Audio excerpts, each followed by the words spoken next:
जालना शहरात जीर्ण इमारतीचा भाग कोसळला, 4 दुचाकींसह कारचं नुकसान, मोठी जीवितहानी धोक्यात टळली. जुना मोंढा परिसरातील 1952 मधील जयंतीलाल सन्स दुकानाच्या भिंतीसह शटर कोसळले. उपमहापौर राजेश राऊत यांनी घटनास्थळी भेट देत जीर्ण इमारतीवर तातडीनं कारवाईची गरज व्यक्त केली. या घटनेमुळे शहरातील जीर्ण इमारतीचा प्रश्न पुन्हा एकदा ऐरणीवर आलाय. मनपा प्रशासनानं शेकडो इमारतींना नोटीस बजावल्या, परंतु कारवाई मात्र गुलदस्त्यात. नक्की काय आहे संपूर्ण बातमी पाहूया या व्हिडिओच्या माध्यमातून. जालना शहरातील जुना मोंढा भागात रविवारी सकाळी एक मोठी दुर्घटना थोडक्यात टळली. सुमारे 74 वर्ष जुन्या इमारतीचा काही भाग अचानक कोसळल्यानं परिसरात एकच खळबळ उडाली. या दुर्घटनेत 4 दुचाकी आणि शेजारी उभे असलेल्या एका कारचं मोठं नुकसान झाले, मात्र सुदैवानं कोणतीही जीवितहानी झाली नाही. मिळालेल्या माहितीनुसार जुना मोंढा परिसरातील जयंतीलाल सन्स या पत्रे विक्री दुकानाची इमारत 1952 सालातील आहे. शनिवारी झालेल्या रिमझिम पावसामुळे भिंत कमकुवत झाली आणि रविवारी सकाळी शटरसह कोसळल्याची माहिती दुकानाचे मालक दिनेश ठक्कर यांनी दिली आहे. घटनेची माहिती मिळताच जालना शहर महानगरपालिकेचे उपमहापौर राजेश राऊत यांनी तातडीनं घटनास्थळी भेट देऊन पाहणी केली. तसेच मनपाच्या स्वच्छता निरीक्षकासह पथकानं घटनास्थळी धाव घेत पंचनामा केला.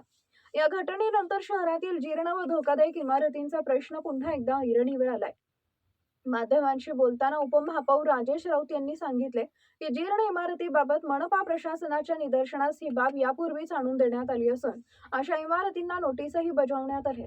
रविवार असल्यामुळे बाजारपेठेत नेहमीप्रमाणे गर्दी नव्हती, त्यामुळे मोठी जीवितहानी टळली. मात्र हीच दुर्घटना गजबजलेल्या वेळेत घडली असती तर गंभीर परिणाम होऊ शकले असते.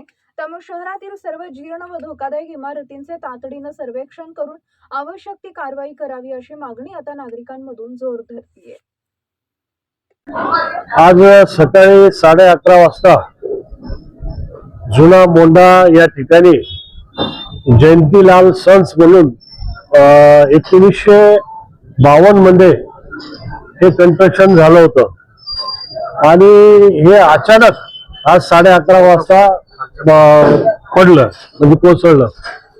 तर त्यांचे जे मालक आहे, आमचे सहकारी मित्र होते दिनेश ठक्कर म्हणून, त्यांना मी या ठिकाणी पाहणी केली आणि माहिती घेतली. त्यावेळेस त्यांनी मला या ठिकाणी माहिती दिली.